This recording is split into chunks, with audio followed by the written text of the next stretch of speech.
नमस्कार साथियों, स्वागत करता हूं आप सभी का एक बार फिर से आपके अपने परिवार एग्जामपुर में। हम हैं एग्जामपुर कलम से क्रांति। जुड़ेंगे सभी साथी और मुझे बताएंगे कि आप सभी साथियों को मेरी आवाज़ स्पष्ट है नहीं और बोर्ड आप सभी साथियों को ठीक से दिखाई दे रहा है कि नहीं। यदि आपको मेरी आवाज़ क्लियर है, बोर्ड आपको ठीक से दिखाई दे रहा है, तो आइए, स्वागत है आपका आपकी इस अपनी क्लास में, जो कि प्रतिदिन रात को 8 बजे होती है विवेक सर के द्वारा। ये क्लास विवेक सर की है और इस क्लास को विवेक सर ही लेते हैं। पर अभी आपको पता है कि पिछले 2 दिन से हमारे साथ जो हो रहा है वो बिल्कुल भी सामान्य नहीं है और उससे निकलना इतना आसान भी नहीं है। तो हम लोग उसी दिशा में बराबर इस बात का प्रयास कर रहे हैं कि हम लोग उससे बाहर भी आ जाएं और उसके साथ साथ आपकी जो पढ़ाई है वो भी डिस्टर्ब ना हो, क्योंकि 8, 9 और 10 जून को आपकी यूपी पुलिस कांस्टेबल की परीक्षा लगी है प्यारे बच्चों। तो आपकी परीक्षा भी डिस्टर्ब ना हो, उसके साथ साथ हमारे साथ जो हो रहा है अभी, हम उससे भी लड़ते रहें और उससे भी बाहर निकल आएँ, इस दिशा में प्रयास कर रहे हैं। तो विवेक सर वाली जो क्लास है वो आपकी बंद ना हो, इसलिए मुझे ये जिम्मेदारी दी गई है कि जब तक विवेक सर इन सब चीज़ों में उलझे हुए हैं तब तक आपकी पढ़ाई डिस्टर्ब ना हो और आपकी क्लास चलती रहे। तो उम्मीद करता हूं कि आप थोड़ा सा धैर्य बनाए रखेंगे। आप जो है मुझे भी थोड़ा सा प्रेम देते रहेंगे। आप ये मानकर चलिए कि जो क्लास है वो आपकी विवेक सर ही आपको पढ़ा रहे हैं, मैं नहीं हूं। मैं सिर्फ उनकी उनकी जगह पर यहाँ पर खड़ा हुआ हूं, बाकी क्लास विवेक सर की है और वही आपको पढ़ा रहे हैं। आप ये मानकर चलिए दोस्तों। तो आपका प्यार बना रहे, क्योंकि आपका जो प्यार रहेगा वो मेरे लिए नहीं, विवेक सर के लिए ही रहेगा दोस्तों। तो आपने, यदि आप मानते हो कि विवेक सर ने आपके लिए कभी भी थोड़ी सी भी अगर मेहनत की है, यदि आपको लगता है, आप हालांकि आप जानते हो कि उन्होंने आपके लिए क्या नहीं किया, लेकिन अगर आपको लगता है कि थोड़ी सी भी मेहनत की है दोस्तों, तो अपना प्रेम बनाए रखना इस क्लास के लिए भी और क्लास से बाहर भी दोस्तों, क्योंकि आपका प्रेम की आवश्यकता है इस समय, आपके सहयोग की आवश्यकता है। और 12 जून को हमें जो लखनऊ चलना है दोस्तों, उस दिशा में आप सबको पता है कि हम सब लोग लगे हुए हैं, उसी पर बराबर मेहनत करें ताकि आपको हक, आपका जो न्याय है वो आपको मिले। पहला प्रश्न आपसे कह रहा है कि ओ और औ ये आपके कैसे वर्ण कहलाते हैं? तो कहा जाए कंठ तालब्य, तो आप कहेंगे कि छोटी ई बड़ी ई। ठीक है, छोटी ई और बड़ी ई। देखो यहां से बताता हूं, जो छोटा आ और बड़ा आ है ये कंठ से बोले जाते हैं। इसी क्रम में यदि मैं आपसे कहूं कि छोटी ई और बड़ी ई, इसको बोलते हैं तालब्य से, इन्हें बोलते हैं दोस्तों तालु से, तो ये तालब्य हो गए। जो उ है दोस्तों, ये हो गए आपके ओष्ठ, क्योंकि इनके उच्चारण में ओष्ठ की सहायता लगती है। और जो री है, री के उच्चारण में दोस्तों मूर्धा की सहायता लगती है, तो ये हो गया आपका मूर्धन। अब जो ए और आई है दोस्तों, ये आ और ई से मिलकर बनते हैं, इसलिए ये कंठ और तालब्य से मिलकर बने, तो ये हो जाएगा आपका कंठ तालब्य। और जबकि ओ और औ जो है दोस्तों, ये आपके कंठोष्ठ हो जाते हैं। ओ और औ कैसे हो जाएंगे? आप कहोगे कंठोष्ठ हो जाएंगे। कंठस्थ कहते हैं कंठ में स्थान दिया हुआ, जिसको आप कंठ में स्थान दे दें उसे आप कहते हैं कंठस्थ। निम्न में से किसे हिंदी की मानक वर्णमाला में स्थान नहीं दिया गया है? लरी, क्री, ड़ा, ये सब तो है पर श्री नहीं है। श्रा तो है पर श्री नहीं होगा। आगे देखिए, कह रहा है कि हिंदी के वे कौन से व्यंजन हैं जिन्हें वर्णों का उच्चारण करते समय श्वास हवा गले से निकलते समय स्वतंत्र रूप से कंपन पैदा करती है? आपसे कह रहा है प्यारे दोस्तों कि आप जरा बताएं सभी साथी कि हिंदी के वे कौन से व्यंजन हैं जिन वर्णों का उच्चारण करते समय श्वास हवा गले से निकलते समय स्वतंत्र रूप से कंपन पैदा करती है? स्वतंत्र रूप से कंपन पैदा करती है दोस्तों। अब कंपन पैदा करती है, अघोष में कंपन नहीं है, क्योंकि आ का अर्थ होता है नहीं, आ का अर्थ होता है नहीं, तो घोषत तो नहीं होता है अघोष में। कौन से होते हैं अघोष? क्या आप जानते हो अघोष ध्वनियां होती कौन सी हैं? एक गाना याद रखना मेरे साथ, 1 2 शा शा शा। जो लोग एप्लीकेशन पर मुझसे पहले से पढ़े हैं कभी ना कभी, उनको पता है कि पिछले 2 साल से उनको मैं ये वाला गाना सुना रहा हूं, ताकि आपको अघोष और सघोष में कभी दिक्कत ना हो। तो कहा जाए अघोष ध्वनियां, आप कहोगे 1 2 शा शा शा, अर्थात प्रत्येक वर्ग का पहला दूसरा वर्ण और तीनों शा ये अघोष होते हैं, बाकी जो बच गए वो सब आपके सघोष होते हैं। कह रहा है कि श्वास हवा गले से निकलते समय कंपन पैदा करती है, तो चाहे तो आप उसे घोष कहें या सघोष कहें, चाहे दोस्तों आप उसे घोष कहें या सघोष कहें। शब्द रचना के आधार पर बताइए कि कौन सा शब्द है जो योगरूढ़ नहीं है। आपसे कह रहा है कि शब्द रचना के आधार पर बताइए कि इसमें से कौन सा शब्द है जो योगरूढ़ नहीं है।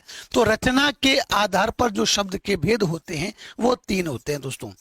रचना या बनावट के आधार पर शब्द के 3 भेद होते हैं, जिनमें से एक होता है रूढ़ शब्द।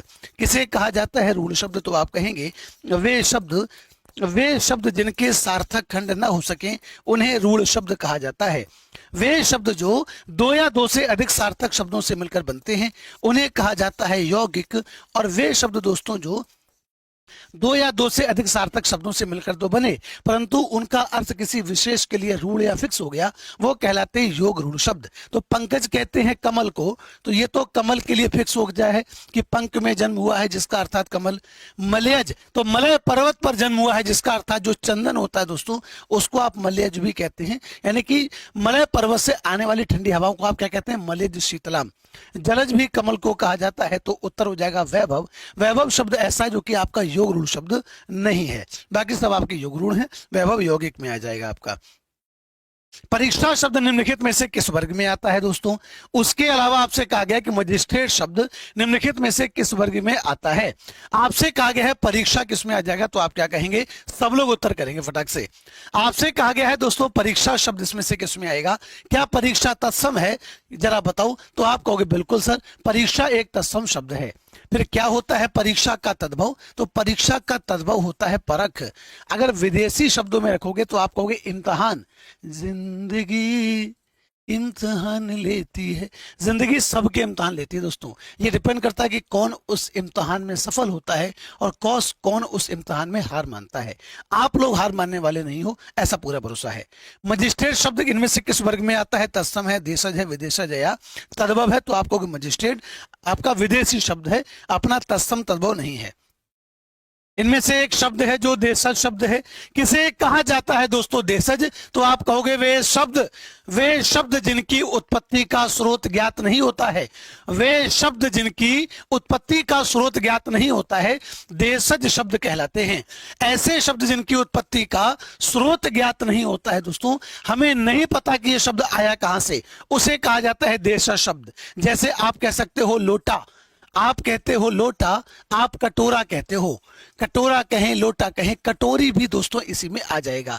आप कहिए डिब्बा या डिबिया, डिब्बा कहें दोस्तों या आप डिबिया भी कह सकते हो, तो डिब्बा कहें या डिबिया कहें, झोला कहें या थैला कहें, झोला कहें या दोस्तों आप कह दें गड़बड़ कि गड़बड़ हो गई, ठीक, गड़बड़ हो गई। आप कहो कि सर घपला हो गया कुछ ना कुछ, है ना, ऐसा लगता है कि परीक्षा में कुछ घपला हो रहा है, क्योंकि जो लोग वांछित हैं, जिनको जरूरत है, उनको नौकरी मिल नहीं रही, और जिसको है नहीं वो पता नहीं कैसे जो है वो नौकरी पाया जा रहा है, जिसने पढ़ाई भी नहीं करी बिल्कुल, तो गड़बड़ है, कुछ ना कुछ घपला है। या दोस्तों आप कह सकते हो जूता, तेंदुआ, जूता, तेंदुआ, खिचड़ी, खिड़की। अच्छा बताओ, खिचड़ी से एक शब्द याद आया, एक सवाल याद आया, किसने कबीरदास की भाषा को पंचमेल खिचड़ी कहा है? बताओ, खिचड़ी से याद आया कि जरा बताएं दोस्तों कि जो खिचड़ी है किसने कबीरदास की वाणी को पंचमेल खिचड़ी कहा है? किसने कबीरदास की भाषा को पंचमेल खिचड़ी कहा है? तो आप क्या उत्तर करोगे?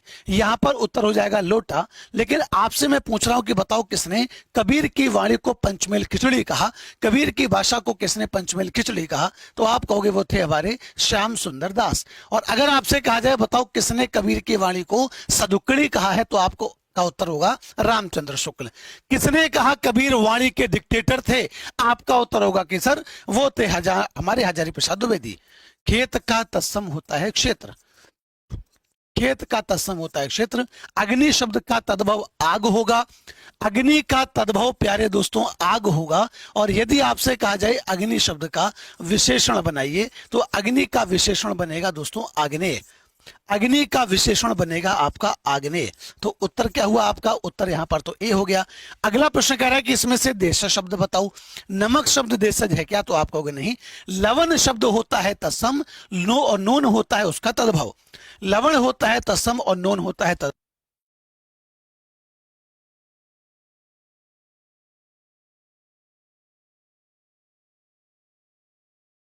इसमें से उत्तर हो जाएगा आपका झोला, उत्तर हो जाएगा झोला। क्षण शब्द होता है तत्सम, क्षण शब्द होता है तत्सम। अखबार शब्द आपका दोस्तों आ जाता है आपका विदेशी शब्दों में। प्रश्न कह रहा है कैंची किस भाषा का शब्द है? कैंची किस भाषा का शब्द है? एक कहानी सुनाऊं, सुनोगे? एक कहानी सुनाऊं, सुनोगे? याद हो जाएंगे तुम्हें हमेशा के लिए आपके तुर्की शब्द। देखो जैसे ये याद रखना, तुर्क से ये कहानी याद रखना कि तुर्क से बहादुर मुगल, तुर्क से बहादुर मुगल कुर्ता पहनकर बीवी बेगम के साथ भारत आए। अब इसमें से कई शब्द ऐसे भी होते हैं जहां पर आपको अलग अलग पुस्तकों में उनका स्रोत अलग अलग मिलता है, पर आपको जो बता रहा हूं आप उसको यकीन मानकर चलिए। तुर्क से बहादुर मुगल कुर्ता पहनकर बीबी बेगम के साथ भारत आई। यहाँ वह ताश खेलते थे। अब भाई उनको यूपी पुलिस कांस्टेबल का एग्जाम तो देना नहीं था, तो वो बैठे बैठे क्या करेंगे, बैठे बैठे ताश खेलेंगे, लाओ गड्डी खेलें। तो यहाँ वो ताश खेलते थे और आपस में जो बातचीत करेंगे वो उर्दू में करेंगे, उनको संस्कृत तो नहीं आती थी। तो आपका उत्तर क्या हो जाएगा कि तुर्क से बहादुर मुगल कुर्ता पहनकर बीबी बेगम के साथ भारत आए। यहाँ वे ताश खेलते थे और उर्दू बोलते थे। युद्ध युद्ध में प्रयोग के लिए अपने साथ कैंची, चाकू, तोप, तमंचा, चम्मच और बारूद लाई और लाशें बिछा दी। चम्मच और बारूद लाए तथा लाशें बिछा दी। अब भैया लाशों को समेटने के लिए दरोगा जी से कहा गया कि दरोगा जी मैदान साफ कराइए, लाशें समेटिए। अब दरोगा जी ने कहा मैं लाशें समेटूंगा, आई एम टू स्टार, मैं लाशें समेटूंगा, नो। तो दरोगा जी ने क्या किया, लाशों को समेटने के लिए लाशें बिछा दी। लाशों को समेटने के लिए दारोगा ने कुली और खच्चर बुलाई, कुली और खच्चर बुलाई और उसके लिए उसको तमगा मिला। अब तमगा समझते हो किसे कहा जाता है, जो मेडल मिलता है ना, मेडल, उसको कहा जाता है तमगा। ओलंपिक वगैरह में आपने ये शब्द अक्सर सुना होगा कि भारत ने सोने का तमगा जीता। तो कैंची कैसा शब्द है, अब आपको उत्तर मिल गया होगा कि कैंची तुर्की भाषा का शब्द है। कहानी याद रहेगी कि नहीं याद रहेगी, कहानी याद रहेगी कि नहीं याद रहेगी। मैंने कहा तुर्क से बहादुर मुगल कुर्ता पहनकर बीबी बेगम के साथ भारत आई। यहाँ वह ताश खेलते थे और उर्दू बोलते थे। युद्ध में प्रयोग के लिए कैंची, चाकू, तोप, तमंचा, चम्मच और बारूद लाई और लाशें बिछा दी, और लाशें बिछा दी। लाशों को समेटने के लिए दारोगा ने कुली और खच्चर बुलाई, जिसके लिए उसको तमगा मिला। याद रहेगी कहानी। बताओ तो अरबी की भी सुना दूं, अरबी की भी सुना दूं, तुम कहो तो सुना दूं अरबी की भी। चलो अरबी की भी सुन लो। मैंने कहा दोस्तों, अरब जिले की तहसील से एक आदमी रहता था। अरब जिले की तहसील में एक आदमी रहता था। अरब जिले की तहसील में एक आदमी रहता था। उसने अपनी औलाद, भाई उसकी औलाद ही उसकी वारिस थी, तो उसने अपने वारिस अर्थात अपनी औलाद की अक्ल के इलाज के लिए दफ्तर की कुर्सी से इस्तीफा दे दिया। कहीं सुनी थी मैंने तो मुझे बढ़िया लगी। अक्ल के इलाज के लिए दफ्तर की कुर्सी से इस्तीफा दे दिया और कबीले की इमारत भी छोड़ दी, और कबीले की इमारत भी छोड़ दी, जिससे वह अमीर से गरीब हो गया। और कबीले की इमारत भी छोड़ दी, जिससे वह अमीर से गरीब हो गया।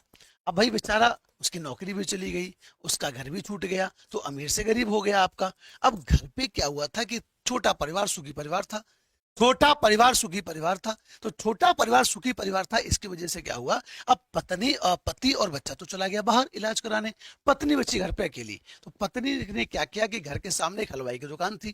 तो हलवाई ने कहा एक काम करो कि तुम्हारे पति तो बाहर चले गए हैं, अब ठीक है, तुम्हारा बेटा वैसे साइको है, तुम मेरे साथ आ जाओ, मैं तुम्हें बहुत प्यारी सी जिंदगी दूंगा। तुमने देखा होगा प्रेम में आदमी बड़े प्यारे प्यारे वादे करता है, चल ले चले तुझे तारों के शहर में, धरती पे ये दुनिया हमें प्यार न करने देगी। तो वो उसने कहा, तो हलवाई ने कहा ठीक है चलो। हलवाई का इशारा पाकर औरत ने सारी नगदी अपने कब्जे में कर ली। भाई पहले के लोग जब घर से भागते थे तो नगदी लेकर भागते थे, ठीक है, पैसा लेकर भागते थे। अब के लोग तो डॉक्यूमेंट भी लेकर भागते हैं, क्योंकि आगे काम आएगा ना। नगदी लेकर दोस्तों, हलवाई का इशारा पाकर औरत ने सारी नगदी अपने कब्जे में कर ली और आजाद होने के इरादे से दोनों भाग गए। ठीक, घर की इज्जत जाने की बात पता चलने पर आदमी ने अदालत में मुकदमा कर दिया। घर की इज्जत जाने की बात पता चलने पर आदमी ने, है ना, अब मैं लिख देता हूं, आदमी ने अदालत में मुकदमा कर दिया। वकील ने कई तारीखों व बहस के बाद, वकील ने कई तारीखों व बहस के बाद, है ना, कागज पर फैसला किया, जिसके लिए उसे इनाम मिला। जिसके लिए उसे इनाम मिला। अब इनाम में क्या मिला वकील को, जिसके लिए उसे इनाम में मुहावरों की किताब मिली। इनाम में उसको मुहावरों की किताब मिली। तो उसने अपने अल्लाह का और अपने पैगंबर का शुक्रिया अदा किया। तो अल्लाह और पैगंबर भी आपको इसी में मिल जाएंगे। तो याद रहेगी आपको ये छोटी सी। क्या कहा मैंने आपसे, मैंने कहा अरब जिले की तहसील में एक आदमी रहता था। उसने अपनी औलाद अर्थात अपने वारिस की अक्ल के इलाज के लिए दफ्तर की कुर्सी से इस्तीफा दे दिया और कबीले की इमारत भी छोड़ दी, जिससे वह अमीर से गरीब हो गया। हलवाई का इशारा पाकर औरत ने सारी नकदी अपने कब्जे में कर ली और आजाद होने के इरादे से दोनों भाग गए तो घर की इज्जत जाने की बात पता चलने पर आदमी ने अदालत में मुकदमा कर दिया। वकील ने कई बहस और तारीखों के बाद कागज पर फैसला किया, जिसके लिए वकील को इनाम मिला। इनाम में उसको मुहावरों की किताब मिली और उसने अल्लाह का या पैगंबर का शुक्रिया अदा किया। तो ये सब हो गए आपके अरबी शब्द। कहो तो पुर्तगाली की भी सुना दूं, लेकिन कई लोग बोर हो रहे होंगे। एक बार जरा बताना कितने लोग बोर हो रहे हैं। एक बार जरा बता दो कितने लोग बोर हो रहे हो कि भैया अगली कहानी ना सुनाओ, पुर्तगाली वाली सुना दूं क्या? ऐसे याद भी नहीं कर पाओगे जीवन में कभी भी, कहानियों से याद कर लोगे, कहानियों से याद कर लोगे, ऐसे तुम कभी याद भी नहीं कर पाओगे। ठीक है ना, कभी नहीं याद कर पाओगे। ऐसे कभी याद भी नहीं कर पाओगे। क्या कहते हो, क्या बोलती पब्लिक, सुना दूं क्या? चलो पुर्तगाली, लेकिन जगह नहीं लिखूंगा कहाँ। हाँ चलो अगले पे सुना दूंगा, पुर्तगाली वाली कहानी अगले पे सुना दूंगा। तो कैंची कैसा शब्द है? तुर्की भाषा का शब्द है। इनमें से भाववाच्य से संबंधित वाक्य बताओ कौन सा होगा। अभी अगले स्लाइड पे सुना दूंगा, पेशेंस रखो। बेचारे की है ना, उसकी पत्नी भाग गई, तुम कह रहे कहानी और सुना दो। तुम्हें बिल्कुल मतलब थोड़ा सा लज्जा करो यार, थोड़ी सी शर्म करो। इस बेचारे की पत्नी भाग गई, हालांकि बेचारे को आखिर में न्याय मिल गया, है ना, न्याय मिल गया उसको आखिरी में। इनमें से भाववाच्य से संबंधित वाक्य कौन सा हो जाएगा? सर्दियों में रोज नहाया नहीं जाता, बिल्कुल सही बात है, कोई दिक्कत नहीं है, यही भाववाच्य का हो जाएगा पहला वाला। लेकिन अब यहां फंसेगा पेच, क्योंकि कई लोगों ने उत्तर लगाया होगा बी। ईमानदारी से बताना कि कौन कौन ऐसा है जिसने उत्तर लगाया बी। कई लोगों ने उत्तर बी लगाया होगा, तो बी नहीं होगा दोस्तों। क्यों नहीं होगा? वृद्ध आराम से बैठ नहीं सकता। भाववाच्य की एक शर्त होती है दोस्तों, भाववाच्य की शर्त होती है कि इसकी जो क्रिया है, भाववाच्य की एक शर्त होती है दोस्तों, इसकी जो क्रिया है, क्रिया सदैव पुल्लिंग में होगी और उसके साथ साथ जो क्रिया है दोस्तों वो एक वचन होगी। भाववाच्य की एक शर्त होती है दोस्तों कि क्रिया सदैव पुल्लिंग होगी और सदैव एक वचन होगी। अब यहां पर मैंने कहा वृद्ध आराम से बैठ नहीं सकता, अगर हमने कर्ता को चेंज किया, हमने कहा वृद्धा, अगर हमने कर्ता को स्त्रीलिंग कर दिया तो क्या होगा? वृद्धा आराम से बैठ नहीं सकती, इसका मतलब क्रिया बदल जाएगी। तो अगर कर्ता के हिसाब से क्रिया बदल जाएगी तो इसमें हो जाएगा आपका कर्तृवाच्य। कर्तृवाच्य, लोग खुलकर हंस रहे थे, लड़कियां खुलकर हंस रही थी, तो ये भी आपका कर्तृवाच्य का वाक्य होगा। रामचरितमानस ग्रंथ तुलसी जी के द्वारा लिखा गया, इसमें हो जाएगा कर्मवाच्य।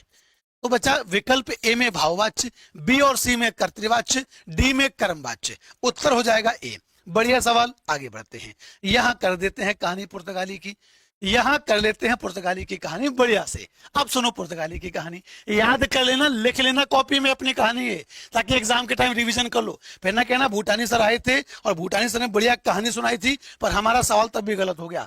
लठ बजाऊं तुम पे, सही बता रहा हूं घर आके। सुनो जरा क्या कह रहा हूं मैं।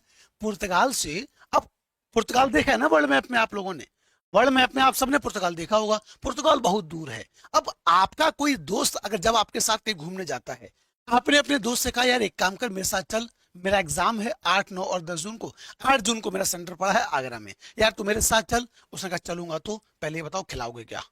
अगर खाने पीने वाला दोस्त है तुम्हारा तो कहेगा पहले ये बताओ मुझे क्या खिलाओगे, तब मैं चलूंगा। अगर है ना तुम्हारा दोस्त वो वाला है, तुम्हारी संगत अगर वो है ना लिटिल लिटिल वाली, तो वो पूछेगा ये बताओ भाई बियर पिलाएगा? तो उसने कहा चल ठीक है पिला दूंगा, कि तो फिर चलता हूँ। होता ना, दोस्त भी जाते हैं साथ में। लड़कियां साथ में इसलिए जाती हैं कि तमाम फोटो खिंच जाएंगे। लड़कियों का कोई स्वार्थ नहीं, लड़कियों का बढ़िया है, एक चाउमीन खिला देना बहन तो मैं चल दूंगी तुम्हारे साथ, और फोटो इनकी खींचेंगी, जाएंगी सफर करेंगे 1 घंटे का, फोटो खींचेंगे कम से कम 1500। लड़के 5 दिन साथ रहेंगे, फोटो उनकी 5 भी नहीं मिलेंगे साथ में। चलो अब हुआ क्या कि पुर्तगाल से कर्नल साहब थे, कर्नल साहब थे पुर्तगाल के, उन्होंने कहा कि यार एक काम करते हैं इंडिया चलते हैं, है ना। तो उनके एक दोस्त थे जो पादरी थे चर्च में, तो उन्होंने पादरी से कहा कि पादरी साहब चलोगे? उन्होंने कहा चलो, लेकिन ये बताओ खिलाओगे क्या? और उन्होंने कहा देखो ज्यादा कुछ तो है नहीं हमारे पास, अब अपने यूपी बिहार का आदमी अगर होगा कर्नल तो वो क्या कहे, एक काम करो ये खिला दो, चल दूंगा। तो पुर्तगाल से कर्नल और पादरी तंबाकू लेकर भारत आए।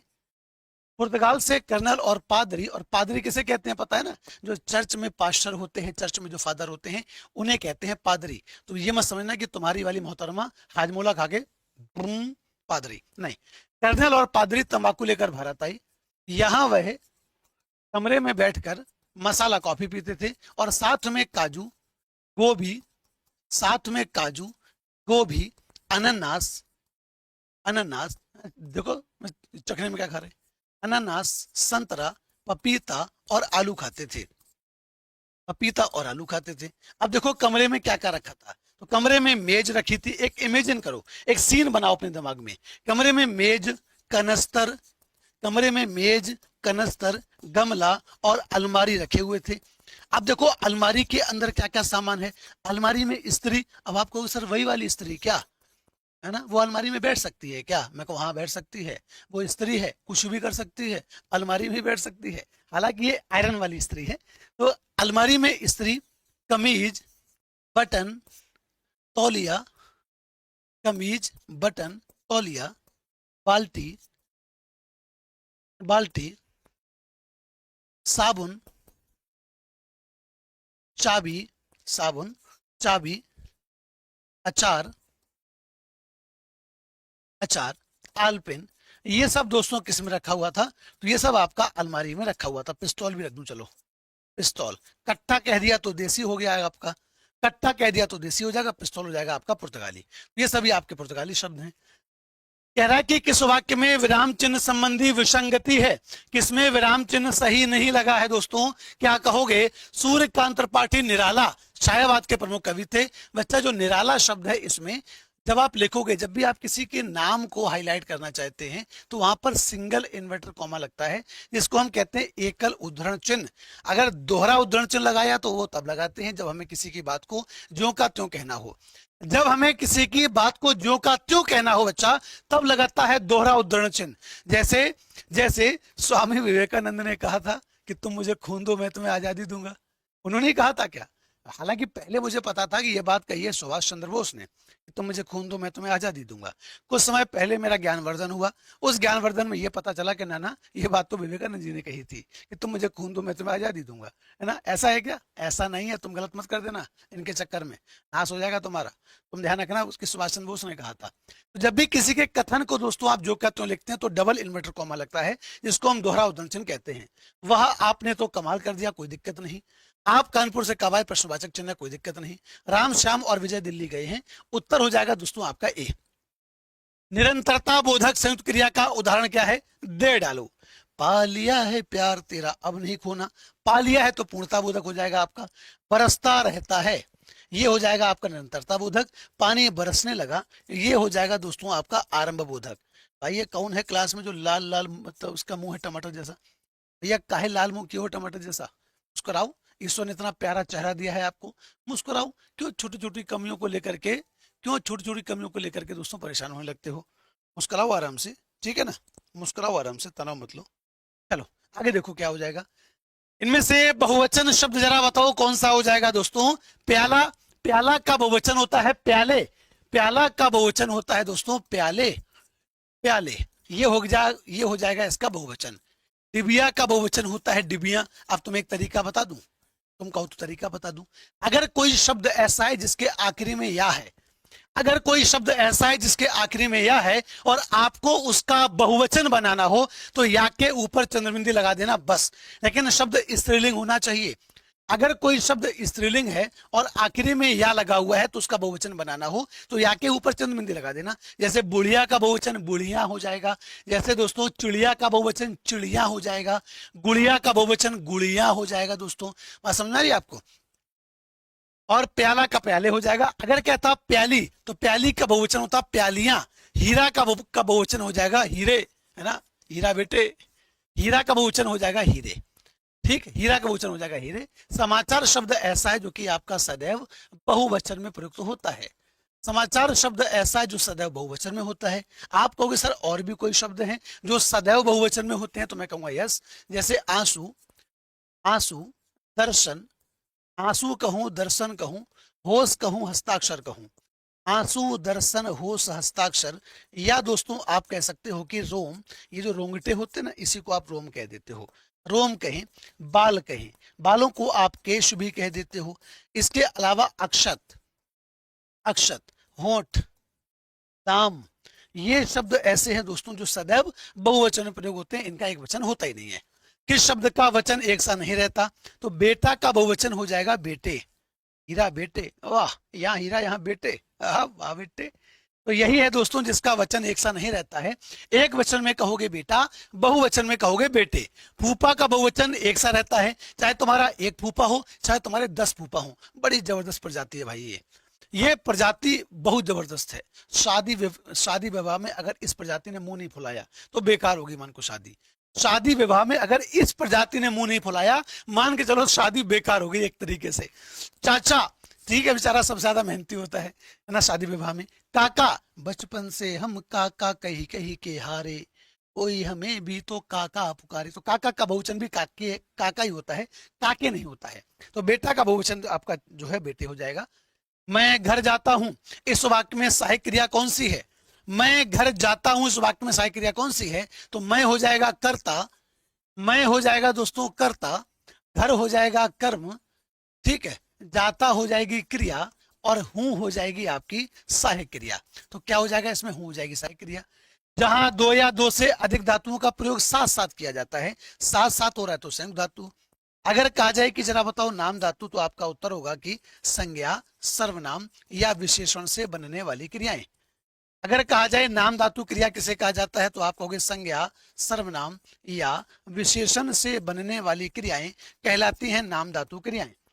संज्ञा, सर्वनाम या विशेषण से बनने वाली क्रियाएं कहलाती हैं दोस्तों नाम धातु क्रियाएं। अब देखो कौन कौन सी होती हैं नाम धातु क्रियाएं। जैसे अगर तुम्हारा पेपर अच्छा हुआ तब तो बढ़िया, अगर तुम्हारा पेपर खराब होगा तो पापा कहेंगे कि बेटा एक काम करो, जूता उठा लो मेरा एक बार। तो पिताजी कहेंगे बेटा एक काम करो, मेरा जूता ले आओ। अगर तुमने पढ़ाई नहीं करी तो पिताजी क्या कहेंगे, बेटा एक काम करो, मेरा जूता ले आओ। तुम ज्ञान दोगे पापा को, पापा जूता, जूता में तो जातिवाचक संज्ञा है और देश शब्द है। पापा कहूँ बहुत बढ़िया मेरे शाबाश, जूता में जातिवाचक संज्ञा है और जूता देश शब्द है। पापा कहें काम करो जूता को ले आओ, मैं इसकी नाम धातु, तुमको नाम धातु क्रिया बनाता हूं। तुम कहोगे कैसे? कि जूते से जुतिया दूंगा तुमको, तो जुतियाना हो जाएगी नाम धातु क्रिया। जब तुम पुलिस वाले बनोगे, अगर सब कुछ ठीक चलता रहा तो लाठी तुमको मिलेगी, और जैसे कोई उधम करेगा तुम उसको लठिया दोगे। तो लठियाना लाठी से बनी है तो नाम धातु क्रिया हो जाएगी आपकी। जूता से जुतियाना, लाठी से लठियाना।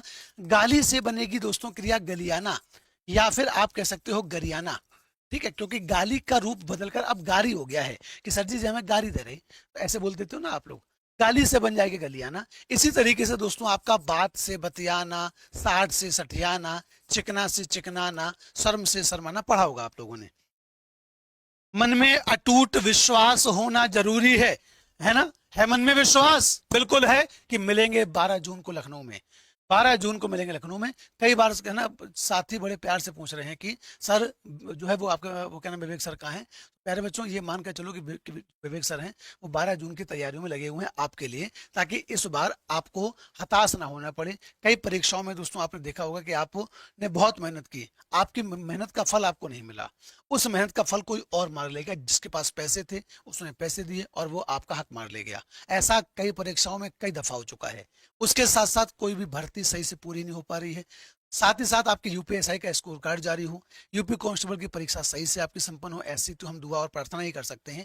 बाकी लेखपाल में भी जो हल्का फुल्का ऐसा लग रहा है कि शायद पेपर आउट हुआ है, तो उस पर जांच की हम लोगों ने मांग कर रखी है, तो उसके बारे में हम लोग सब लोग तैयारी कर रहे हैं। और 12 जून को मुलाकात होगी आपसे दोस्तों लखनऊ में। उसके पहले आपको विवेक सर मिलेंगे, उसके पहले विवेक सर आपसे रूबरू होते रहेंगे, जैसे सर आपसे कल मिले थे ऐसे बीच बीच में सर आपसे मिलते रहेंगे। क्लासेस की जिम्मेदारी तब तक, कुछ क्लासेस की जिम्मेदारी जो मुझे दी गई है मैं उसको पूरी तरीके से अच्छे से निभाने का प्रयास कर रहा हूँ कि आपका नुकसान ना हो, आपकी पढ़ाई का नुकसान ना हो। उम्मीद है कि आपको क्लास समझ में आ रही होगी।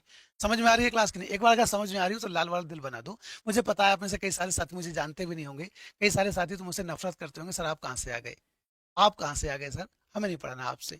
हो सकता है कि कई सारे साथी ऐसे भी हों जिनको मुझसे नफरत सी हो। मेरे बच्चों तुम मुझसे नफरत कर लेना, कोई बात नहीं, पर 8, 9 और 10 जून तक के लिए तुम मेरे साथ बने रहो, क्योंकि आपकी परीक्षा है। उसके बाद तुम मुझसे खूब नफरत कर लेना, खूब गुस्सा लेना मेरे ऊपर, मैं तुम्हारी सारी बातें सुन लूंगा, कि तुम सब मेरे छोटे भाई तो हो। तुम्हारी नहीं सुनूंगा तो किसकी सुनूंगा? प्रेम करता हूँ तुमसे। एक बार दिल से बढ़िया से सेशन को बढ़िया से अपने साथियों तक शेयर कर देना। उम्मीद है कि आप करेंगे, उम्मीद है कि आप करेंगे। मन में अटूट विश्वास होना जरूरी है। अटूट शब्द क्या हो जाएगा दोस्तों? अटूट हो जाएगा विशेषण, विश्वास हो जाएगा विशेष। विश्वास में भाववाचक संज्ञा भी होती है बच्चों, ध्यान रखना। मन में अटूट विश्वास, अपने अंदर भी अटूट विश्वास रखो, अपने शिक्षकों पर अपना अटूट बच्चा अटूट विश्वास रखो, निश्चित रूप से आप सफल होंगे। आगे प्रश्न आपसे कह रहा है कि मनुष्य की बढ़ोतरी के लिए ईमानदार कोशिश की है।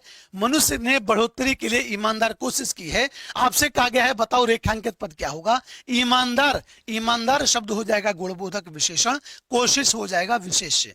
आगे कह रहा है आरी, आरी आरी आरी आरी आरी, आरी से तुमको एक ही शब्द याद आएगा, आरी आरी आरी। तो आरी से बना शब्द कौन सा हो जाएगा जरा बताओ। अच्छा नहीं, ये आगे पीछे हो गया है दोस्तों, लग रहा है ना ना।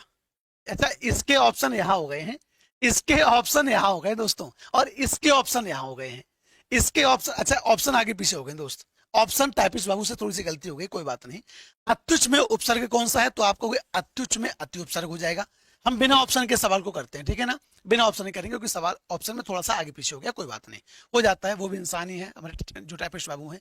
तो भिखारी शब्द से बना था भिखारी, तो ये ऑप्शन यहाँ होना चाहिए था, पर वो ऑप्शन में टाइपिंग एरर हुआ है, पर आप ऐसे समझ लो आरी प्रत्यय से बना शब्द है भिखारी, और अत्य शब्द में उपसर्ग हो जाएगा आपका अति। चलिए, है ना, क्षमा बड़न को चाहिए छोटन को उत्पाद, कोई बात नहीं, गलती हो गई अपने टाइपिस्ट बाबू से, माफ कर दिया, यही तो है अपने।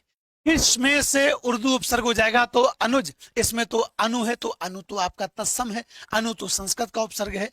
आ जो है ये भी आपका विदेशी उपसर्ग नहीं है। अभ्यागत में अभी उपसर्ग हो जाएगा। अभ्यागत कहते हैं दोस्तों मेहमान को, अभ्यागत कहा जाता है मेहमान को, और अभ्यागत में अभी उपसर्ग है, ध्यान रखना। बदनाम, तो बदनाम शब्द में दोस्तों विदेशी उपसर्ग हो जाएगा, बद उपसर्ग हो जाएगा। बद से शब्द बनेगा आपका बदबू, बद से दोस्तों शब्द बनता है आपका बदकिस्मत, बद से शब्द बनता है आपका बदतमीज, बद से शब्द बनता है आपका बद दिमाग। ध्यान रखना दोस्तों, विदेशी उपसर्ग विदेशी शब्द में ही लगेंगे। आइन प्रत्यय लगाकर बनाया गया शब्द कौन सा है। तेली शब्द में जब इन प्रत्यय को लगाया तो तेलिन बना। सुनार शब्द में जब इन प्रत्यय को लगाया तो सोनारिन बना। धोबी शब्द में जब इन प्रत्यय को लगाया तो धोबिन बना। ओझा शब्द में जब आइन लगाया तो ओझाइन बना। आगे प्रश्न कह रहा है कि किस शब्द की संधि सही नहीं है। कौन सा शब्द है दोस्तों जिसकी संधि सही नहीं है, क्या कहोगे। एक शब्द है जिसकी संधि सही नहीं है, सत और धर्म सद्धर्म सही है, महा और उदय महोदय गुण संधि है, वर्षा ऋतु वर्ष ऋतु, यह ध्यान रखना। अच्छा संधि कौन सी, तो सद्धर्म में व्यंजन संधि, कहा जाए बताओ कि महोदय में तो गुण संधि, कहा जाए वर्ष ऋतु में गुण संधि, वर्षा और ऋतु वर्ष ऋतु, ऐसे लिखा जाएगा। वर्तनी ध्यान रखना इसकी। सत और नारी बराबर सदनारी नहीं बनेगा, सत और नारी बराबर बनेगा सन्नारी, तो सन्नारी में संधि व्यंजन संधि। इस शब्द का संधि विच्छेद ऐसा है जो गलत होगा। प्यारे दोस्तों कौन सा शब्द है जिसका संधि विच्छेद गलत होगा। प्रति और इच्छा, लो बच्चा पहला ही गलत हो गया। प्रति और इच्छा को मिलाते हैं तो बनता है प्रतीक्षा। मधु और अरि मध्वरी सही है। यथा और इष्ट यथे सही है। पौ और अक पावक सही है। संधि पूछी जाए तो मध्वरी में यण संधि, और यथेष्ट में आपका कौन सी संधि, तो आपको गुण संधि। कहा जाए जो पावक है इसमें तो आप कहोगे अयादि संधि। कौन सा होगा सही, प्रति और इच्छा प्रतीक्षा दीर्घ संधि। किस शब्द का संधि विच्छेद गलत होगा। इनमें से दोस्तों कौन सा शब्द है जिसका संधि विच्छेद गलत हो जाएगा, तो आप क्या कहेंगे, बढ़िया से सेशन को मित्रों तक पहुंचा दो। अतः और अतैव कोई दिक्कत नहीं, विसर्ग संधि है। मम और इतर ममेतर सही है। अक्ष और उहिनी अक्षौनी सही है। उत्तर हो जाएगा आपका डी। नव और ऊढ़ा को मिलाते हैं तो नवोढ़ा बनता है। किसे कहते हैं नवोढ़ा, पता है किसे कहते हैं नवोढ़ा। वह स्त्री जिसका हाल ही में विवाह हुआ हो, वह स्त्री जिसका हाल ही में विवाह हुआ हो। अच्छा मुझे एक बात और समझ में नहीं आती है, अगर तुमको आती है तो तुम मेरी सहायता करना। वह स्त्री जिसका हाल ही में विवाह हुआ हो, कि जिन लड़कियों की नई नई शादी होती है वो एक दिन में इस बात को कैसे समझ जाती हैं कि my hubby is the best hubby of the world. एक दिन में कैसे समझ जाती हैं। अभी आपको गए हुए 1-2 दिन हुए हैं, 1-2 दिन में आप कैसे इस बात को समझ जाती हैं कि my hubby is the best hubby of the world. पहले तो वो हस्बैंड से हबी हो जाता है बेचारा, जिसका हाल ही में विवाह हुआ उसे कहा जाता है नभोड़ा। तो ये जो नभोड़ा होती हैं इनको एक ही दिन में ये कैसे पता चल जाता है 2 दिनों में कि my hubby is the best hubby of the world. ये कॉन्फिडेंस कहाँ से आता है ये मुझे जानना है, ये मुझे भी चाहिए, ये मुझे भी चाहिए। मैं तुम्हारे साथ 3-4 साल से 4 साल से तो एग्जाम्पल में पढ़ा रहा हूँ। तुमने कभी नहीं कहा Guruji you are the best teacher of the world, कभी नहीं कहा तुमने मुझसे। तो मुझे जलन होती है, मुझे जलन होती है। मैं तुम्हारे साथ 4 साल से हूँ, तुमने कभी नहीं कहा कि sir you are the best teacher of the world. और वो मतलब वो मोहतरम साहब आपके के जीवन में एक दिन हुए। My hubby is the best hubby of the world. अरे महाराज अभी तुम रोको थोड़ा सा, अभी वो तुमको रानी से नौकरानी बनाएगा, क्योंकि कई सारे पति ऐसे होते हैं मक्कार होते हैं, कई पति मक्कार होते हैं, तो ऐसे मक्कार पति तुम्हारे पल्ले पड़ गया ना, जीवन नाश कर देगा वो तुम्हारा। थोड़ा सा सोच समझ के चुनना, जिसको भी चुनो, और जो बेस्ट है वो है ना, दुआ करना कि वो आखिर तक बेस्ट बना रहे। किसकी संधि सही है तो पहले की गलत। आप कहोगे कैसे गलत, तो स्त्री और उचित को जब आप मिलाओगे दोस्तों, स्त्री और उचित को जब आप मिलाओगे, तो स्त्री और उचित, तो यहां पर देखो क्या निकला बाहर, तो आपको सर बड़ी ई का स्वर निकला, यहाँ पे छोटे ऊ का स्वर है, उसके बाद है चित, यही तो बचा। अब ये नियम देखो, ई के बाद जब भिन्न स्वर आता है तो ई बदलता है हलचिन्ह वाले या में, यह संधि का नियम यही तो है। आपको बिल्कुल है साहब। ऊ मिलेगा या में तो यू, आगे था चित, और यहाँ पर क्या बचा था, स्त्र, तो यहाँ पर हो गया आपका स्त्र, ऐसे करके स्त्रचुत शब्द आपका बनेगा, स्त्रचुत शब्द आपका बनेगा, ये बनेगा सही, त्रा आधा बनेगा स्त्रचित। यण संधि है इसमें आपकी, यण संधि है दोस्तों, यण संधि, ठीक समझ लेना। नदी और अर्पण नद्यार्पण नहीं भैया, जब आगे छोटा आ है तो बड़ा आ कैसे हो गया, नदी और अर्पण को मिलाओगे तो होगा नद्यर्पण, या फिर आप इसको लिख सकते हो ऐसे नद्यर्पण। कहा जाए संधि तो उत्तर होगा आपकी यण संधि। एक और एक को मिलाओगे तो एक का एक को बनेगा, संधि होगी वृद्धि संधि। दो चुटैया दिखाई दे तो वृद्धि संधि, एक चुटिया दिखाई दे तो गुण संधि, ध्यान रहेगा। अगर दो चुटिया दिखाई दे, दो चुटैया दिखाई दे खोपड़ी पे तुमको तो वृद्धि संधि, एक चुटैया दिखाई दे तो गुण संधि। यहाँ देखो एक चुटैया थी तो गुण संधि थी, एक चुटैया थी गुण संधि थी, ठीक है ना। इसी तरीके से आपका दोस्तों यहाँ दो चुटैया है तो वृद्धि संधि। पितृ और अनुमति को बनाते हैं पितृ अनुमति। आप ऐसे भी समझ सकते हो कि अगर किसी छोटी बच्ची को आपने स्कूल जाते देख लिया, तो छोटी बच्ची तो सिर पे दो चुटैया करके जाती है। आप में से भी जितनी लड़कियां भी क्लास में हैं, ठीक है, इन सब ने भी बचपन में दो चुटैया की होंगी, तो आप ऐसे समझो कि छोटी बिटिया वृद्धि संधि, उसकी दो चुटैया होती थी ऐसे करके लाल फीता लगा के, और जो बड़ी बिटिया है ये आपकी गुण संधि, इसमें एक चुटैया है इनकी। इनमें से किस शब्द की संधि ऐसी है दोस्तों जो सही नहीं है, किस शब्द की संधि सही नहीं है। अध्यादेश यण संधि है, कोई दिक्कत नहीं, ऑल ओके। अभी और आगत अभ्यागत यण संधि है, कोई दिक्कत नहीं, ओके रिपोर्ट है। आदि और अध्याधीन ये गलत हो गया दोस्त। अभी और अभ्यर्थी है ना, यण संधि है, कोई दिक्कत नहीं, ओके रिपोर्ट है। इसमें दिक्कत है, आदि और अधीन को मिलाएंगे तो बनेगा अध्यधीन, यण संधि है इसमें भी। अंतस की बात जानने वाले को क्या कहते हैं, जो आपके अंतस की बात जानता हो, जो आपके अंदर की बात जानता हो, उसे कहते हैं अंतर्यामी। अच्छा एक और बात ध्यान रखना दोस्तों, एक और बात ध्यान रखना आप लोग की, कई बार आपके सामने शब्द आया होगा, कई बार आपके सामने शब्द आया होगा जैसे आशीर्वाद वगैरह, इनकी वर्तनी गलत मत करना, इनकी वर्तनी कई बार पूछी जाती है, इनकी वर्तनी कई बार पूछी गई है। पीने की इच्छा, अच्छा एक शब्द आपसे पूछता हूं, एक शब्द, अच्छा सभी लोग बताना, मैं सिर्फ लिख देता हूं आप लोग बता देना। जिहासा किसे कहते हैं, देखता हूं कौन कौन बता पाएगा, कई लोग नहीं बता पाओगे है ना, कुछ नया सीखोगे। जिहासा का अर्थ होता है दोस्तों त्याग की इच्छा, त्याग की इच्छा को कहा जाता है जिहासा, और त्याग का इच्छुक कहलाता है जिहासु। तो त्याग के इच्छुक को त्यागी मत कहना, त्याग का इच्छुक कहलाता है जिहासु। अगर आपसे कहा जाए दोस्तों की बुभुक्षा, तो बुभुक्षा किसे कहा जाता है दोस्तों, आप कहोगे सर बुभुक्षा खाने की इच्छा, और कहा जाए बुभुक्षु तो आप कहोगे खाने का इच्छुक। कहा जाए बुभुक्षा तो आप कहोगे दोस्तों खाने की इच्छा, और अगर कहा जाए बुभुक्षु तो कहोगे खाने का इच्छुक, खाने का इच्छुक बुभुक्षु, खाने की इच्छा बुभुक्षा। कहा जाए तैरने की इच्छा तो तैरने की इच्छा कहलाती है तितीर्षा, ठीक है। मैं ऐसे बोल देता हूं, चाहो तो आप लोग लिख लेना या फिर मैं लिख भी दूं, क्या बोलती पब्लिक। तो अगर कहा गया तितीर्षा तो आप कहोगे तैरने की इच्छा, अगर कहा जाए तितीर्षा तो तैरने की इच्छा, अगर कहा जाए तितीर्षु तो तैरने का इच्छुक, तो आप कहोगे तैरने का इच्छुक, ठीक। अगर कहा जाए दोस्तों की जरा बताओ पीने की इच्छा तो आप कहोगे पिपासा, और अगर कहा जाए पीने का इच्छुक आप कहोगे पिपासु। अच्छा तत्सम तद्भव भी पूछे जा सकते हैं आपसे, अगर कहा जाए पीने का इच्छुक तो आप कहोगे पिपासु, पीने की इच्छा कहोगे पिपासा। एक बार इस सेशन को आज बढ़िया से दोस्तों अपने साथियों तक शेयर कर दो, इस क्लास को अपने विवेक सर के लिए बच्चा एक बार शेयर कर दो सभी लोग। मैं सच बताता हूं, कभी कभी जब मैं उनके साथ बैठता हूं तो मैं इस बात को देखता हूं कि ये व्यक्ति कितना चिंतित होता है अपने उन बच्चों के लिए। दिल से बताऊं तो मुझे उतनी चिंता नहीं होती है जितनी चिंता वो कर लेते हैं। वो ऐसे व्यक्ति हैं कि उनको मैंने कई बार देखा है, वो कहते हैं सर चाहे सर मैं बर्बाद हो जाऊं पर मैं इन बच्चों के साथ अन्याय होने नहीं दूंगा। और आपने देखा होगा आज तक जब जब ऐसी कोई बात आई है, मुझे पता है कि कई सारी आप लोग कई सारी और कोचिंग में पढ़ते हो, तो बच्चा जहां भी आप पढ़ते हो उनसे कहना है कि कम से कम विवेक सर का साथ तो दे दो। अगर आगे होके आप लीड नहीं कर सकते कोई बात नहीं, पर साथ तो दो। कई बार ऐसा ना, कई बार मैं आपसे कहता हूं बच्चा कि आप बड़े इस बात से नहीं बनते हो कि आपने कितना पैसा कमा लिया, कि आपने कितने बच्चे अच्छे पढ़ा लिए, इससे आप बड़े नहीं बनते हो। आप बड़े इस बात से बनते हो कि आपने मुसीबत के समय अपने उन बच्चों का साथ दिया कि नहीं दिया जिन बच्चों से आप बने हो।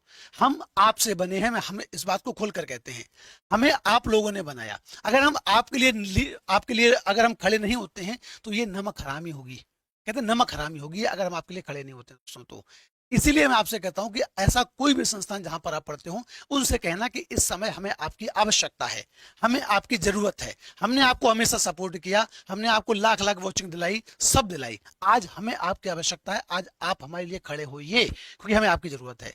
ठीक, तो मैं कहता हूं ना अक्सर कि अब हमें वापस करने का समय आया है आपको जो आपने हमें प्रेम दिया है, और हम आपके लिए बच्चे लड़ेंगे, तुम देख लेना। विवेक सर भी लड़ रहे हैं, मैं आपके साथ क्लास में खड़ा हूं इसलिए ताकि आपकी क्लास भी डिस्टर्ब ना हो, आपकी पढ़ाई भी खराब ना हो, और आपके हक की आवाज के लिए भी कोई पीछे ना हटे, आपका हक भी ना मारा जाए। सभी अंग सामने आने पर स्पष्ट हो जाना, तो आप कहोगे हस्तामलक कहते हैं दोस्तों, उसको हस्तामलक कहते हैं। तो पीने की इच्छा पिपासा, पीने का इच्छुक पिपासु, ठीक है ना। अच्छा, कहा जाए पिपासा शब्द जो है दोस्तों ये प्यास का तत्सम होता है, ध्यान रखना। प्यास का तत्सम होता है पिपासा, और दोस्तों प्यासा का तत्सम होता है पिपासु। प्यासा का तत्सम होता है लड़ले पिपासु। उत्तर क्या हो जाएगा आपका? उत्तर हो जाएगा यहाँ पर आपका बी और यहाँ पर आपका सी। आगे बढ़े, मसृण शब्द का विलोम क्या होगा? मसृण माने होता है चिकना, मसृण माने होता है चिकना, मसृण का विलोम हो जाएगा दोस्तों रुक्ष यानी कि रूखा। अभिव्यक्ति का पर्यायवाची क्या होता है?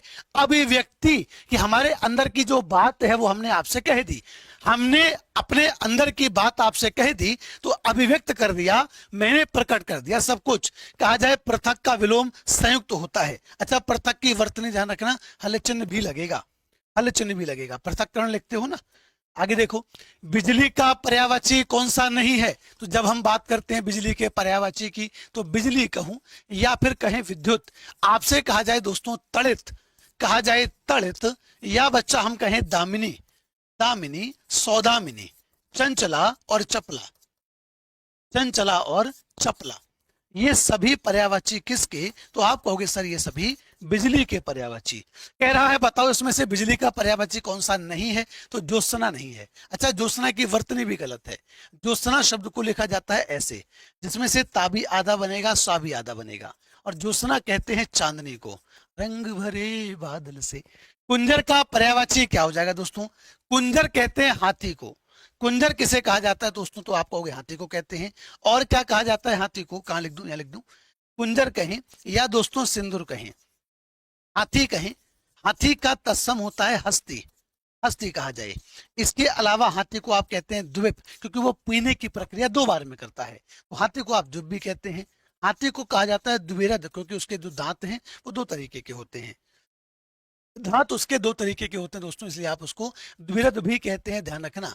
इसलिए दोस्तों आप उसको हाथी को द्विरथ भी कहते हैं, ध्यान रखना। इसके अलावा हाथी को और क्या कहते हैं? हाथी को कहा जाता है गजेंद्र, बड़े हाथी को। इसके अलावा आप हाथी को गयेंद्र भी कहते हैं। हो सकता है कि नीचे का छिपरा हो सकता है कि नीचे का छिपरा हो, पर मैंने बोल दिया है दोस्तों, बोल भी दी है। आप चाहो तो उससे भी लिख सकते हो, आप चाहो तो दोस्तों उससे भी लिख सकते हो। अच्छा, गिलहरी के पर्यायवाची पता है आप लोगों को? एक दो पर्यायवाची बता दूं गिलहरी के, शायद आपके काम आए कभी, हो सकता है कि कभी आपके काम आ जाए गिलहरी के पर्यायवाची, ठीक है ना। एक तो इसको कहते हैं चमरपुच्छ, आप कहोगे ये कैसा नाम है? अब है तो है, गिलहरी को कहते हैं दोस्तों चमरपुच्छ। गिलहरी को कहा जाता है पर्णमृग, गिलहरी को चमरपुच्छ कहते हैं। इसको कहा जाता है दोस्तों, हाँ इसको कहा जाता है पर्णमृग। इसके अलावा इसको चिक्रोड़ कहा जाता है, गिलहरी को चिक्रोड भी कहते हैं दोस्तों, ध्यान रखना। जो गिलहरी है इसे कहते हैं कलंदक। गिलहरी को दोस्तों कलंदक भी कहा जाता है, इस बात को भी ध्यान रखना। और एक और आप ध्यान रख सकते हो, रोमशी। रोमशी, ये सभी पर्यायवाची किसके, तो आप कहोगे सर ये सभी पर्यायवाची हो जाते हैं हमारे जो है वो गिलहरी के। और कहोगे तो आप उसको वृक्ष मरकटिका भी कह सकते हो। लिख दूं क्या, वृक्ष मरकटिका भी उसको कहते हैं गिलहरी को। वृक्ष मरकटिका भी गिलहरी को कहा जाता है दोस्तों, ध्यान रखना। वृक्ष सायिका, क्योंकि वृक्ष पर ही सोती है तो इसलिए आप इसको वृक्ष सायिका भी कहते हैं गिलहरी को। और दोस्तों एक आप है चिखुरी करके और एक शब्द है, उसको भी आप कह सकते हो। तो उत्तर क्या हो जाएगा आपका, ये नए शब्द मिले होंगे, इसको आप चाहो तो स्क्रीनशॉट ले लेना और अपने पास संभाल के रख लेना, पढ़ लेना। इनमें से कुसुम का पर्यायवाची शब्द कौन सा नहीं होगा लाडले, आपसे कहा गया है कि आप जरा बताओ कुसुम शब्द का पर्यायवाची क्या होगा, है ना। कुसुम का पर्यायवाची शब्द इसमें से कौन सा नहीं है, तो कुसुम कहते हैं फूल को, वही वाला फूल तुम्हें भेजा है खत में, फूल नहीं हमारी किडनी है। फूल कहें दोस्तों या कहें कुसुम, भाई दिल मत भेजना किसी को, दिल मत भेजना, किडनी भेज दो, किडनी दो होती हैं, काम चल जाएगा। लोग पागल हो जो किसी को दिल दे, तो दिल मत दिया करो। तुम्हारा शुरुआत ही तुम्हारी गलत होती है, फिर कहते हो सर दिल टूट गया, अब करें क्या, क्योंकि आपके पास कोई ऑप्शन नहीं बचता है। अरे जो चीज एक ही है अगर वो दे दोगे तो नुकसान होगा। फूल तुम्हें भेजा है खत में, फूल नहीं मेरा दिल है, अरे क्यों भेज रहे हो दिल किसी को जब एक ही है। तो किडनी भेजो, दो हैं। ठीक, आगे से जब भी किसी से तुम बेइंतहा जब प्रेम करो, कितने ही प्रेम में क्यों ना हो, दिल मत देना, किडनी देना। उसको बोला एक किडनी मेरी आज से तुम्हारे नाम, मैं अपनी किडनी तुम्हारे नाम करता हूँ, क्योंकि एक तो बचेगी, बच जाओगे उससे, कम से कम काम धंधा चल जाएगा तुम्हारा। नहीं तो अगर उसने दिल तोड़ा ना तुम्हारा, मर जाओगे ससुर। फूल कहें, कुसुम कहें या सुमन कहें। इसके अलावा दोस्तों मैं कहूं आपसे पुष्प, पुहुप, पुहुप, ये सब फूल के पर्यायवाची। प्रसून भी फूल को कहा जाता है, प्रसून भी फूल को कहा जाता है, लेकिन कौन सा नहीं होगा, फूल का पर्यायवाची कमल नहीं होगा। आगे देखेंगे। अच्छा यहां भी तो था। शांति का समानार्थक शब्द कौन सा नहीं है, चुप्पी, नीरवता, मौन। आकाश थोड़ी ना शांति का समानार्थी होता है। तुम रवि से कौन सी सलाह लेने जा रहे हो, वह तो निरा मिट्टी का उल्लू है, वह तो निरा मिट्टी का उल्लू है। मिट्टी का उल्लू, इसके सही मुहावरे को बताइए। तो मिट्टी का उल्लू नहीं कहते हैं, काठ का उल्लू कहते हैं दोस्तों, काठ का उल्लू। अब देखो काठ का उल्लू किसे कहा जाता है, तो जो मूर्ख होता है, महामूर्ख, उसे कहा जाता है दोस्तों काठ का उल्लू, काठ का उल्लू। लेकिन महामूर्ख के लिए और क्या कहते हैं, घोंघा वसंत का अर्थ भी होता है महामूर्ख। इसके अलावा दोस्तों जो काठ का उल्लू होता है, इसका अर्थ भी होता है महामूर्ख। अक्ल का दुश्मन, एक वो तैयब अली थे, प्यार के दुश्मन थे, तैयब अली प्यार का दुश्मन, हाय हाय, ये था अक्ल का दुश्मन, तो मूर्ख। या आप कह सकते हो बछिया का ताऊ, ठीक, बिटिया का ताऊ नहीं, बछिया का ताऊ। बिटिया का ताऊ कह दोगे मारेंगे बहुत ताऊ तुम्हें, है ना, तुम ये मत कह देना कि फलानी के ताऊ बहुत मारेंगे तुम्हें। बछिया का ताऊ का अर्थ भी होता है दोस्तों मूर्ख, ठीक है, ध्यान रखना। एकता में बल, इस मुहावरे का इसके लिए जो मुहावरा होता है वो 1 और 1 11, 1 और 1 11 संगठन में शक्ति होती है।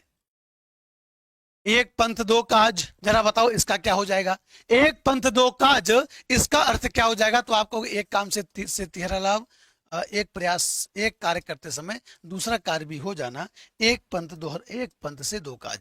जैसे तुम क्लास में आए, क्या ना, कई लोग ऐसे होते हैं ना, तो क्लास में आते हैं और क्लास में आपस में बातचीत शुरू कर लेते हैं, चैटिंग शुरू कर लेते हैं, और वो चैटिंग भाई साहब इतनी बढ़ती जाती कि बातचीत शुरू हो जाती है उनकी, है ना, फ्रेंडशिपा हो जाता है उनका। तो उनके लिए है बढ़िया सा कि एक पंथ दो काज, पढ़ाई की पढ़ाई हो गई, बातचीत शुरू हो गई। अगर हमारे लपेटे में किसी दिन आ गए भाई, तो मैं आपसे अक्सर कहता हूँ कि अगर मेरे लपेटे में आ गए तो मैं कुछ नहीं करता हूँ, मैं पहले देखता हूँ, मैं पहले प्यार को परवान चढ़ने देता हूँ, कमेंट बॉक्स में देखता रहता हूँ मैं कि हाँ भाई क्या चल रहा है। जैसे ही मैं देखता हूँ कि अब नंबर देने की बारी आ रही है, आईडी वाईडी देने का टाइम आ रहा है, एक को टाइम आउट, एक को 24 घंटे के लिए मैं टाइम आउट कर देता हूँ, एक को, दोनों को नहीं करता हूँ। दोनों को करूंगा तो मजा नहीं आएगा, एक को कर देता हूँ टाइम आउट, या फिर अगर ज्यादा अति मचा रखी तो ब्लॉक कर देता हूँ एक को।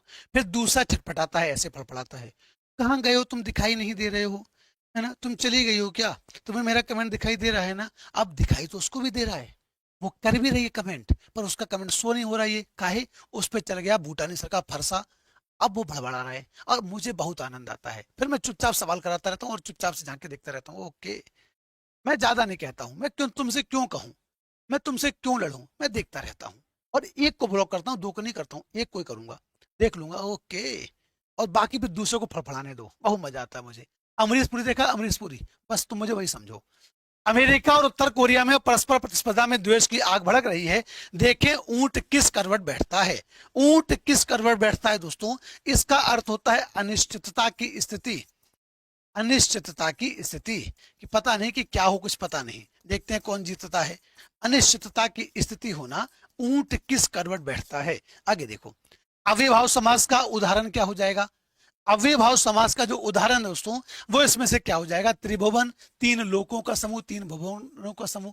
देखो, लव और कुश द्वंद्व समास, लव और कुश द्वंद्व समास। छत्रधारी, छत्र को धारण करने वाला, बहुव्रीहि हो जाएगा आपका दोस्तों। और यदि आपसे मैं कहूं कि भरपेट, तो हो जाएगा अभिभाव समास। हाथों हाथ, जब भी कहीं दोस्तों तुमको एक ही शब्द दो बार मिले, सभी लोग लाइक कर देना सेशन को। लाइक के लिए बच्चा किसी भी शिक्षक से मत कहलवाया करो, इतनी मेहनत करता है ना मतलब कोई टीचर आपके साथ, इतना गला फड़ता है आपके साथ दोस्तों, लाइक के लिए कहलवाया ही मत करो तुम, वो खुद ही कर दिया करो, और मुझे उम्मीद है तुम कर भी दोगे। हाथों हाथ कहूं, बातों बात कहूं, रातों रात कहूं, या दोस्तों तुमसे कह दूं दोस्तों, है ना, हाथों हाथ कहें, बातों बात कहें, रातों रात कहें। जैसे आप तुम दिल्ली में आओगे तो तुमको दिखेगा रूम ही रूम, कौन सा समास है, अविभाव समास है।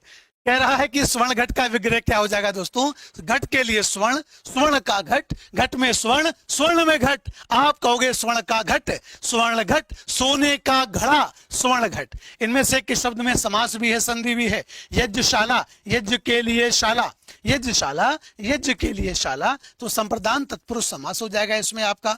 यज्ञशाला संप्रदान तत्पुरुष समास हो जाएगा आपका। पंकज, तो पंकज में दोस्तों संधि नहीं है पर समास है। कौन सा समास है लाडले, आप कहोगे सर बहुब्रीहि समास है।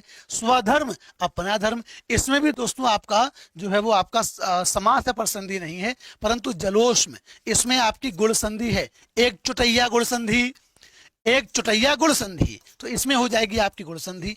आप कहोगे समास, तो आप कहोगे कि जल की ऊष्मा, जलोष्म कहते हैं दोस्तों, जल की ऊष्मा, तो यहां पर आपका दोस्तों समास भी हो जाएगा तत्पुरुष। बिहारी मुख्यतः किस रस के कवि हैं, जरा बताओ। बिहारी मुख्यतः किस रस के कवि हैं, सबसे बढ़िया आदमी है बिहारी। क्यों है सबसे बढ़िया, इन्होंने केवल एक रचना लिखी, बिहारी सतसई। इन्होंने केवल एक रचना लिखी, बिहारी सतसई, जिसमें 719 दोहे हैं, 719 दोहे हैं। कहा जाए किस काल के थे, तो ये रीति काल के थे। रीति काल की किस शाखा के थे, तो रीति सिद्ध के थे दोस्तों, ध्यान रखना। बिहारी श्रृंगार रस के कवि, श्रृंगार रस कहां गया इसमें, श्रृंगार रस तो है ही नहीं। बिहारी श्रृंगार रस के कवि है मेरे भाई, बिहारी तो श्रृंगार रस के कवि है मेरे बच्चों। बिहारी श्रृंगार रस के कवि हैं, श्रृंगार रस के, ध्यान रखना। बिहारी किस रस के कवि हैं, तो आपका उत्तर होगा सर जो बिहारी हैं वो श्रृंगार रस के कवि हैं, ध्यान रखना, ठीक है ना। बिहारी श्रृंगार रस के हैं, ये कुछ नहीं आएगा, श्रृंगार रस आएगा आपके इसमें। सर्वाधिकार प्राचीन संप्रदाय कौन सा है, सर्वाधिक प्राचीन संप्रदाय दोस्तों रस संप्रदाय। रस के प्रवर्तक हैं भरत मुनि। भरत मुनि ने लिखी नाट्य शास्त्र, भरत मुनि ने लिखी दोस्तों नाट्य शास्त्र। इस नाट्य शास्त्र में 36 अध्याय हैं, 5000 के आसपास इसमें श्लोक हैं। इसी को पंचम वेद कहा गया, इसी को पंचम वेद कहा गया। इन्होंने इसमें 4 अलंकार माने। भरत मुनि ने अलंकार कितने माने, तो आप कहोगे 4 माने। कौन कौन से माने, तो उपमा, रूपक, दीपक, यमक। उपमा, रूपक, दीपक, यमक, ये 4 अलंकार माने किसने, तो आप कहोगे भरत मुनि ने। अगर कहा जाए भरत मुनि ने रस कितने माने, भरत मुनि ने जो रस है दोस्तों वो 8 माने। आप कहोगे साहब हम तो 9 पढ़ते हैं, तो 9 किसने माने, तो 9 माने दोस्तों, देखो 9 किसने माने, तो 9 माने मम्मट ने। इसके अलावा जो 9 है दोस्तों, ये माने अभिनव गुप्त ने, ये 9 माने आपके अभिनव गुप्त ने। कहा जाए सर फिर 10 किसने माने, 10 माने आपके विश्वनाथ प्रसाद ने, 10 माने विश्वनाथ ने। और सर 11 किसने माने, तो 11 माने दोस्तों रूप गोस्वामी ने। रूप गोस्वामी ने भक्ति रस के नाम से 11वां रस दिया, जिसको मधुर रस भी कहते हैं। सर्वाधिक प्राचीन संप्रदाय आपका रस संप्रदाय हो जाएगा। वक्रोक्ति के प्रवर्तक होते हैं आपके कुंतक, वक्रोक्ति के हो जाते हैं कुंतक, रीति के हो जाते हैं वामन, और जो अलंकार संप्रदाय दोस्तों इसके जो प्रवर्तक हैं वो हो जाते हैं भामय। ठीक, इस बात को ध्यान रखना।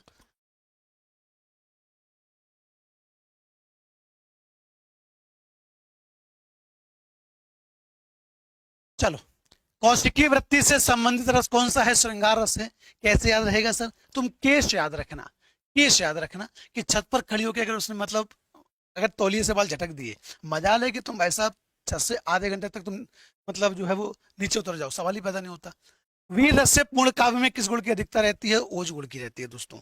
माधुर्य की रहती है श्रृंगार में, श्रृंगार में रहती है माधुर्य की, और वीर में, और उसके अलावा दोस्तों जो रौद्र रस है उसमें आपकी क्रोध की। इनमें जरा बताओ कौन सा रस है? 50 सवाल करेंगे हम लोग पूरे। दूध दुहत अति ही बाड़ी, एक धार दुहिनी पहुंचावती, एक धार जहां प्यारी ठाड़ी। जरा बताओ दोस्तों इसमें कौन सा रस है? तो आप क्या कहोगे? जरा पढ़ो इसको। दूध दुहत अति ही बाड़ी, किसके बारे में है पता है? कृष्ण जी के बारे में है। कृष्ण जी दूध दूह रहे थे, बढ़िया सा गाय का दूध दूह रहे थे। कौन? कृष्ण जी। तब तक वहां राधा आ गई, तो राधा को छेड़ रहे हैं। राधा को छेड़ते समय जब वो दूध दूह रहे हैं तो दूध की एक धार तो मारते हैं बाल्टी में और एक धार मार देते हैं राधा के ऊपर।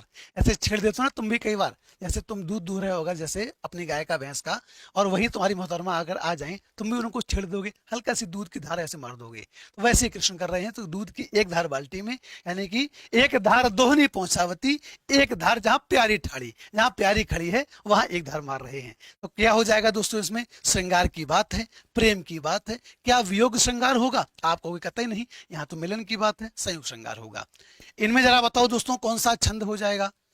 साधु भक्त की सुयोगी संयमी बढ़ने लगे, सभ्यता की सीढ़ियों पर सूरमा चढ़ने लगे, वेद मंत्रों की विवेकी प्रेम से पढ़ने लगे, वंचकों की छातियों में सूल से गढ़ने लगे। जैसे विवेक सर भी जो है वो सबकी छाती में सूल से गढ़ रहे हैं ना, जो लोग ने चोरी करी है उनके मन में।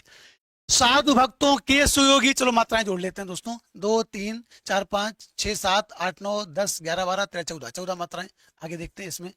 2 3 4 5 6 7 8 9 10 11 12 13 14, तो इसमें भी आपकी 14 मात्राएं हो जाएंगी। आगे देखते हैं। 2 3 4 5 6 7 8 9 10 11 12, तो 14 12 उल्लाला छंद है दोस्तों आपका इसमें। नहीं, इसमें गीत का छंद होगा दोस्तों आपका। 14 12 पे दोस्तों कौन सा छंद हो जाएगा? तो आपको इसमें तो आपका गीत का छंद हो जाएगा, क्योंकि जो गीत का उसमें आपकी 26 मात्राएं होती हैं। जो गीत का छंद है दोस्तों उसमें आपकी 26 मात्राएं होती हैं, हर गीतिका में 28 होती हैं। इसमें गीतिका होगा, क्योंकि गीतिका में आप, अरे बन जा भाई, गीतिका में 26 मात्राएं होती हैं, हर गीतिका में 28 होती हैं, रोला में आपकी 24 होती हैं। आगे देखिए। छंद के अनुसार कितने अक्षरों के समूह को गढ़ कहा गया है? तो आप कहोगे 3 को। यगड़ मगड़ तगड़ रगड़ जगड़ भगड़ नगड़ सगड़, 8 गढ़ याद रखना। कैसे याद रहेंगे? यमाता राजभान सलगा, यगड़ मगड़ तगड़ रगड़ जगड़ भगड़ नगड़ सगड़, ये हो गए आपके दोस्तों कितने गढ़? तो 8 गढ़ होते हैं। याद रखना जो ला और गा होते हैं छंद में, इनको दशमाक्षर कहा जाता है। कहा जाए छंद में दशमाक्षर किसे कहा जाता है? तो आप कहोगे छंद में जो दशमाक्षर है ये आपके ला और गा को कहा जाता है दशमाक्षर। विद्वानों ने छंद के आधुनिक लक्षणों के आधार पर छंद के एक अन्य वर्ग को मान्यता दी है, वो कौन सा है? तो आप कहोगे मुक्तक छंद है। मुक्तक छंद को दोस्तों रवड़ छंद भी कहा जाता है। उसके अलावा इसको केंचुआ छंद भी कहा जाता है। इसके जो प्रवर्तक हैं वो हैं सूर्यकांत त्रिपाठी निराला। और कहा जाए इसकी पहली रचना कौन सी है छंद में? तो आप कहोगे वो है आपकी जूही की कली। समय है इसका 1916 है, समय है 1916 है, और इसको महावीर प्रसाद द्विवेदी जी ने छापने से इनकार कर दिया था। महावीर प्रसाद द्विवेदी ने इसको छापने से इनकार कर दिया था। इस पर दोस्तों जो है वो अश्लीलता के आरोप भी लगे थे। ये मुक्तक छंद की पहली रचना हो जाती है। अब एक विशेष बात जो आपको मुझे बतानी है वो ये है कि अभी इस क्लास के तुरंत बाद अपने प्यारे विपुल सर की मैथ्स की क्लास होने वाली है। इस क्लास के तुरंत बाद दोस्तों अपने प्यारे विपुल सर की मैथ्स की क्लास होने वाली है, अपने डमरू वाले बाबा। तो बच्चों उसके अलावा UP triple SC PAT, SSC GD, UP constable और यूपीएसआई, इन सभी भर्तियों की तैयारी के लिए एक सुनहरा अवसर है दोस्तों। एग्जाम पर हमेशा आपके साथ खड़ा रहा बच्चा, आगे भी हमेशा खड़ा रहेगा। और 12 जून की तारीख याद रखना बच्चों, ये तारीख इतिहास बदलने वाली होनी चाहिए। यूपीएसआई 2027 के लिए आपका मिशन दरोगा बैच, इसकी क्लास स्टार्ट हो चुकी है, स्टार्ट होगी 29 जून से। जो यूपी कांस्टेबल का सिपाही बैच है दोस्तों, इसकी भी क्लास आपकी स्टार्ट हो जाएंगे 29 जून से। जो आपका यूपी ट्रिपल सी पैट का जो बैच है अभिन्यू बैच, इसकी क्लास भी आपकी 22 जून से स्टार्ट हो जाएंगी। और जो एसएससी जीडी का भारत माता बैच है दोस्तों, इसकी क्लास आपकी स्टार्ट हो जाएंगी 22 जून से। सारी क्लास में तुमको मैं मिलूंगा, तुम चिंता नहीं करो। मैं भी तुमको मिलूंगा, विपुल सर भी मिलेंगे, प्रीति में भी मिलेंगे, और आपको मतलब विवेक सर भी मिलेंगे। तो टीम आपको पता है एकदम जानदार टीम होने वाली है। और अब सभी लोग पहुंचे तुरंत अभी विपुल सर की क्लास में। विपुल सर आपका वहां इंतजार कर रहे हैं। बहुत बहुत शुक्रिया, धन्यवाद, थैंक यू सो मच, जय हिंद।